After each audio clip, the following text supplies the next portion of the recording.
Hey everybody, welcome back to PopCon. Thank you for joining us. Everybody who has been here before, thank you for coming back. If you're new to it, please show us some love, click that like, and click subscribe. I'm your G1 host, Victor of PopCon, and I'm joined as usual with our weekly pop conversation with Thomas from Thomas Goes Nostalgic. Hey man. Hey, how's it going? So please make sure to go to both of our channels, check out our shows and our videos, all kinds of pop culture, all kinds of toys, a really diverse range of topics. But today we have a very specific topic, and why not? Everybody's doing it. It's about Obi Wan Kenobi. That's right, that new series on Disney Plus, much sought after series, much anticipated series is out, and we saw it, and I don't know if we tell you if we liked it or not. Maybe we just go into our thoughts. Also, it was Star Wars Celebration. You know, May the 4th was a while ago. Nothing big happens there, but Star Wars Celebration happened, and a lot of announcements, a lot of things that were revealed. I got some friends who went. So excited about that, but we're going to get into a couple of reviews about what we've seen. How about you, Star Wars Celebration? Ever been, ever wanted to go? Yeah, I went to the one here in Orlando. It was a great time. Very nice. When was that? I want to say 2017. Yeah. Very nice. I'm sure it's crowded as hell. It was super crowded. There was a few fun, like little scavenger hunts you did for pins. I, of course, did any action figure panel I can do. Yeah. But it was a great time.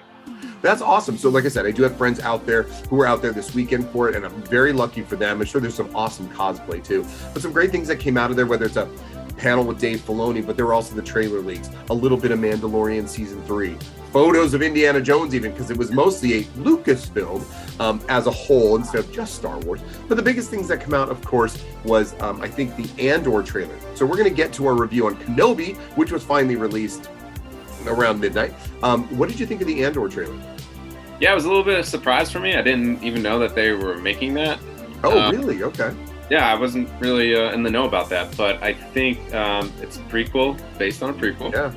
Which is pretty cool. But with that being said, I think Rogue One, most people would agree, is one of the best Star Wars films. So if you're going to do a prequel of an already great storyline, it has to be Rogue One. Well, you can't do much of a sequel since he's dead. But I did love Rogue One. I'm also one of the few people that loved Solo. I'm really glad that Ron Howard came in and saved it, because we did enjoy the movie, and I wonder what it would have been like without him.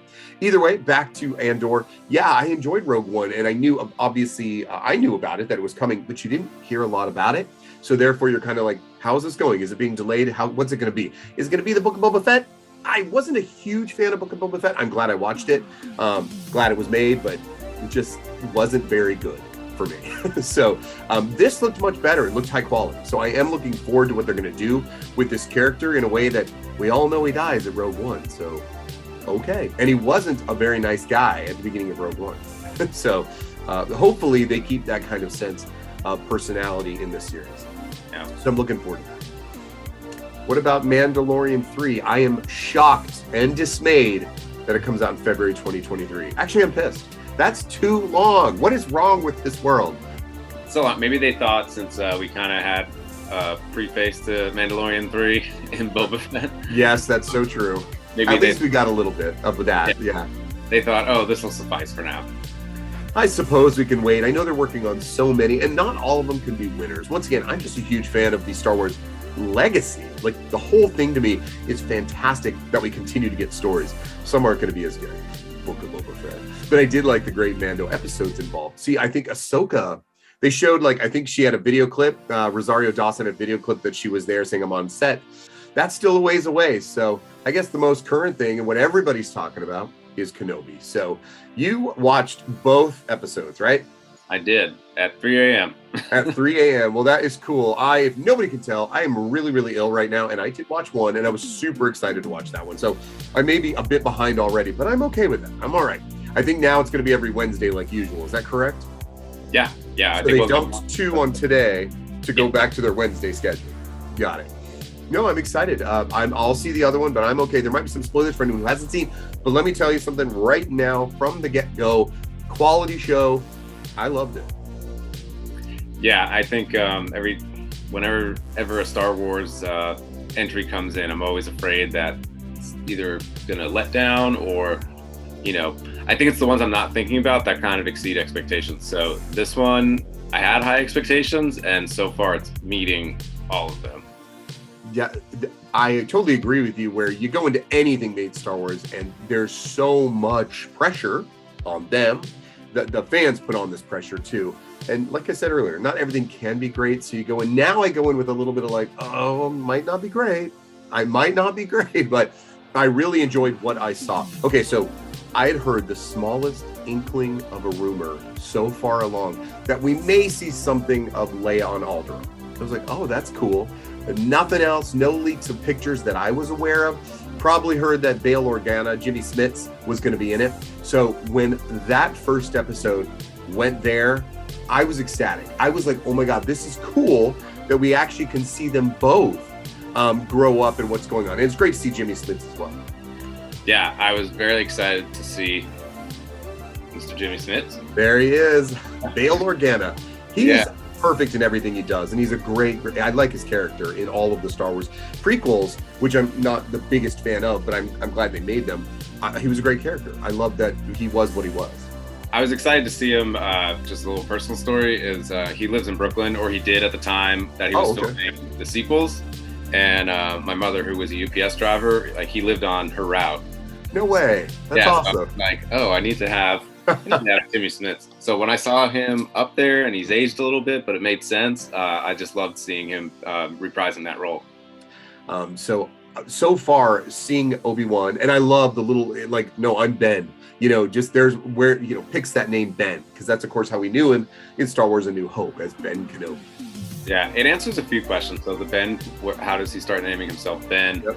Also, I always wondered, when did the Stormtrooper, Clone Trooper transition happen? So you don't see any of the Clone Trooper masks. No, that's unique. You know, do you have to do this? Do you have to, when you watch a Star Wars show, do you have to go, wait, what timeline is this in? Like, I have to remind myself at the top of the show, because I was like, wait, so, Revenge of the Sith. Okay, so Darth Vader's new. Okay, they're the clone. Okay, so yeah, I have to ask myself that, going, who's around? I'm gonna sneeze in a minute, by the way. I have to ask myself, because the Inquisitors are something you don't really talk about again when it becomes to the original trilogy. So this is their time. It's that time after the clones. The Emperor is now in charge.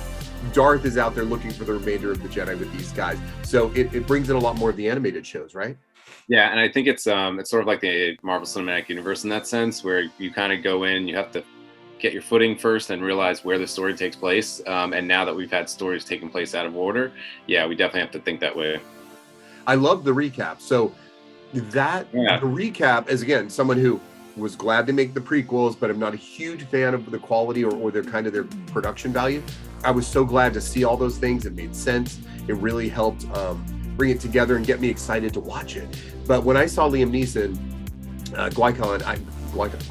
Qui-Gon Jinn, so I know that he's going to make an appearance. It's so hinted to it. So I'm pretty sure that's going to happen. Would you agree? Yeah, he's trying to. You could tell in that one scene where he's kind of just saying Qui-Gon's name and he doesn't appear. So maybe that skill's not tuned up yet, but maybe by the end, that's a foreshadow of we'll get to see him actually communicate with Qui-Gon. It has been 10 years. My take on that was he has appeared to him before, but I could be wrong. But it is not often, because remember when he spoke to remember the young Jedi he met? Yeah. In the desert?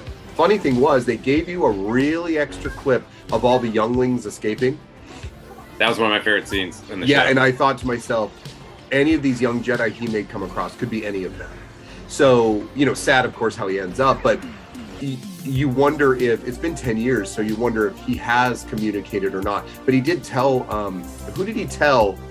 Oh, he told Bail Organa that he was like, I'm not the same guy. He's kind of forgot. He hasn't used his power that much. He hasn't really been full force. So you wonder if he's kind of lost his touch. Yeah, he's a little rusty for sure, because you'll see it when you watch the second episode. There's something like he's not full on who we remember him as. That's cool. I'm glad. So there was a lot of concern out there. Why is he going off world? And I'm like, the reason they set up going off world with Alderaan and Princess Leia, I love it. I was like, this is great. I mean, we see what's going on in Tatooine already with Luke. We've been invested into these Inquisitors already. We've really, the Leia piece I did not expect, and I'm very happy. And it was really funny to see Flea from Red Hot Chili Peppers being the villain. He's been in some other stuff too, I think. I think he was in Back to the Future. Yes, he was. Yes, he was. I apologize, folks. I think I keep wanting to sneeze, but I'm not gonna. And so I really like the juxtaposition of both of the where they were. I loved his attitude, and it wasn't cynical, and it wasn't negative. It was just very honest and very kind of humble. But when he dug up those lightsabers, man, and it was funny because I saw both lightsabers, like, well, of course he's got to have Luke's, Anakin's to give Luke. So that was cool.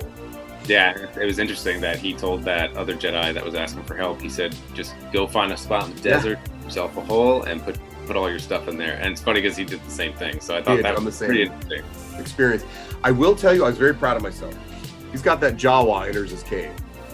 He gets that toy, and I knew exactly what that toy was. Like the minute he lifted up the thing, I said, Luke even had it in his garage in A New Hope, and still just does this. So I was like, that's pretty cool. He must end up having it. So I was looking for that because I had it for show and tell. Did you? You have something like that? It's the T-16 Hopper. It comes with a Luke action figure that I have. I'm trying to look for it because I knew we'd talk about it. But it comes with a Luke Skywalker where he's just like playing with it in his room. What toy line was that? Because I think I remember seeing it was Luke with his model of the T, right? It was from Power of the Force. So he comes with the T-16 Hopper, some like long rifle, and like a remote control. And that's amazing. That was funny though, because I was like, I knew exactly what that is. He's going to give it to him, but I didn't expect Owen to like return it. But there were some tense moments. I really found some tense with Owen as well. I did not think that Rave would be that intense right to him right there. And I was like, wow. Not that I didn't think he'd turn Ben over, but I did think that was pretty tough because she's threatening his family right there. But I do think that when she cut off that woman's hand, I was like, oh. Classic Star Wars. It's not a Star Wars movie unless someone gets something cut off. Exactly. That's so true. Very, very true. So where I left it, absolutely looking forward to it. I will see that second episode in just a few minutes, of course, or just this evening. But what did you think? Second episode, continue the good faith? Yeah, and I went into the show blind. I didn't read any predictions or anything like that, so I didn't even know a young Leia would be in it. And whoever that actress is amazing. So far, she's like my favorite part of the show, and especially going in not knowing, and it has to be a lot of pressure on the actress you're playing this iconic character, but she does an awesome job. You get a lot more of her.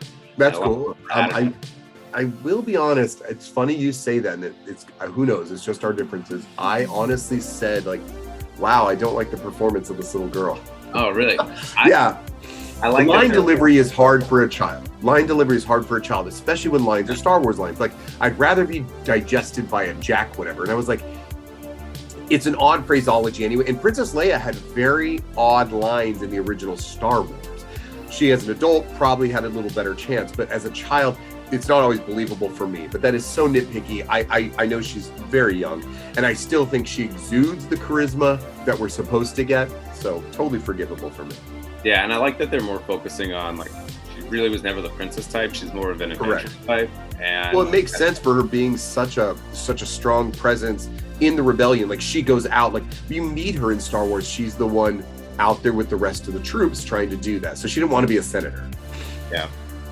I do love that. Let's see, what other Easter eggs did we see? I forgot the name of the animal that he's riding it most of the show, but that's kind of a callback to Revenge of the Sith when he first delivers Luke to Owen. Yeah, I thought it was the same animal or same kind of animal. Yeah, I thought I had a toy of that, but I had a different one. But I think it's supposed to be a cross between some kind of camel and Star Wars creature. Star Wars creature. I love that there's this repetition in the filming. When he was cutting the piece of meat every day for that creature, for me, filmmaking is important too. And I looked and I said, I like that. I like that it was the same thing 3 times. And then riding his bus home. But I always thought it was weird. He was riding this bus to the village to get that, and then he would ride to his cave, which to me seems more like his home. But I don't know. I don't know where he lives. Well, the animal needed to save energy, so he couldn't, and he's trying to get food for the animal. So I remember at first when he was cutting the food and stealing it, I was like, oh, that's not very Obi Wan. But of course, he would be stealing something to feed his animal. Course. Yep. Yeah. And that is very true. Plus, I do think that he's also he is different man as well. So there's a lot of things he's going to learn. I mean, when you meet him as Alec Guinness in Star Wars, he is a he's done so much more than what we saw in the prequels. So you can tell that. So I am excited. He looks the part. He looks good. I love Ewan McGregor, and he's doing a great job. I don't know if we see Aunt Beru, but we've definitely seen Owen. I've always thought the guy was a good representation. He's a good actor too. I do like the Inquisitors. They are fairly menacing. Do I love that? Yeah, I don't know if we've seen Aunt Beru in the second episode, but I didn't see her. No, I think she had some weird thing with some cult church, so maybe that actress isn't available as of now. Really? Okay, that's great to know. I might have to look that up after this. Yeah. So I am excited. I am looking forward to this. Like I said, I will see the second episode. So I see your Obi-Wan. What is your action figure there? Yeah, so this is actually Obi-Wan from Attack of the Clones. I think his likeness is still pretty much the I same. think so. I can see it from here, and I'm like, it looks good. It looks like Ewan. It looks like Ben. So it looks good.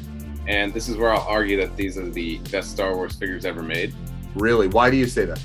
This is back in 2002 or 3 when they started putting magnets on the palm. Oh. And they started giving a metal hilt to the lightsaber. So, but they don't have, they're pretty stuck in poses though, right? I mean, he has the typical 5 points. Actually, 6 points, because he can. But what about his knee? And those legs are stuck that way, right? No, they can move. You know, kick him up. So he can't stand straight up and down. Yeah, well, unless you mean like but I mean, he's always in a lunge, right? Yeah. Yeah. Got it. Okay. So he doesn't have like the elbow articulation. And I think they kind of fixed it from episode 1, because episode 1, they had some figures where they were straight up and down, and like Qui-Gon and Obi-Wan can move this arm this way. Oh. So I had Qui-Gon and Obi-Wan in their cloaks. So like, you can't really do a lot of action with those. No, you can't. And it's pretty fascinating how, as action figures have changed over the years, they still, not that they make mistakes, but they still try things out. In 2000, they called it the 2000X Masters of the Universe, the Mike Young production that was on Cartoon Network. In 2002, there was an entire line of Masters of the Universe, and they were posable, but again, they were just 1, 2, 3, 4, 5, 6. So they had both arm, leg, waist, and head, but they were in poses already. So they sold them in lunge. Like, I remember Triclops being just like that, and I couldn't stand it. Like, I was like, that's annoying to me. Yeah. That he always has to have a foot out. So I did sell all of them. Also, during this time, and they might have done it with like stormtroopers from the trilogy, but when Attack of the Clones came out, they would also sell Army Builder 3-packs, and to lower the cost, there would be 3 different clone troopers in a static pose. So you couldn't move them, but it was just cool if you just wanted more. No, absolutely. Army builders are fun. And they were kind of in the shape of like, if you bought a pack of Army Men, the 3 clone troopers I had were, one was like laying down with the rifle, one was like on one knee, and the other was like standing like this. So if you think of those Army Men, which if you give me an Army Builder. Classic Army Men, of course. Yeah. So that's wonderful. So, all right, so awesome. Well, on Monday, I am going to be released. I went ahead and have done an unboxing of 2 new Star Wars Vintage Collection because I totally love the Vintage Collection for their articulation and their detail. For 3 3/4, they're amazing. How dirty they look. How really they've gotten some good mold in their faces are so detailed. I'm just surprised. But anyway, I'm adding to my Jabba's Palace with a couple more characters there, so I'll put that out on Monday. It's very Star Wars related. And maybe next week we will also review the next episode, the 3rd one, of Kenobi, as well as talk about some other stuff. So I think that would be great. Anything to leave last on for the Star Wars celebration? With the celebration, no, but I would argue if you're going to start filling your Jabba's Palace, yeah, you go back to the Power of the Force, you can start getting some band members. Oh, this is the folks, this is where generational meets. But that band member was not in the original. I don't buy Star Wars anymore. So what's that? The guy with the big dog face, the main character. His name is Joe Yowza. So Joe Yowza wasn't in the original release of Return of the Jedi, so I would never have Joe Yowza. Her name is Cy Snoodle. Cy Snoodles. Yeah, now Cy Snoodle was in the original. So. I had all the other 4 band members. I think I'm missing one that's like blowing a flute, sitting down. But Max Rebo is actually one of my favorites. So yeah, these might not be from your generation, but if you want to fill up your layer.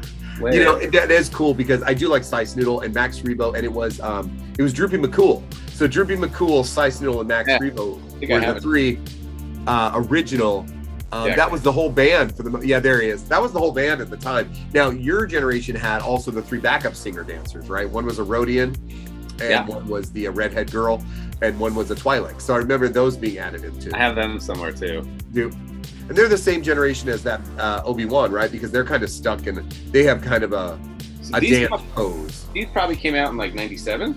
97. Okay. This came out in maybe like 2002, 2003. Well, look, what I need is a Jabba the Hutt because they didn't make it. They haven't made him yet for Star Wars Vintage Collection. Now, there's a lot of Jabba the Hutts out there, and it's pretty much the same blob. But I need a Star Wars Vintage Collection. Yeah. Jabba. So wonderful. This was awesome. That was me shilling for my show on Monday with some new characters. What about you? I just released a video where I make some diorama props. I took some Dollar Tree oil drums or silly slime containers and turned them into oil drums. So if you want to see how to do that, just check out my video. Hey, folks out there, if you want to impress, if you want to like elevate your display, go ahead and check out his shows and see what he's done to enhance just a display. Like mine are pretty common. He's got all kinds of things around them. So please check out Thomas Goes Nostalgic. Check out PopCon, all the other shows as well. Thanks for being here. Until next time. Catch you later.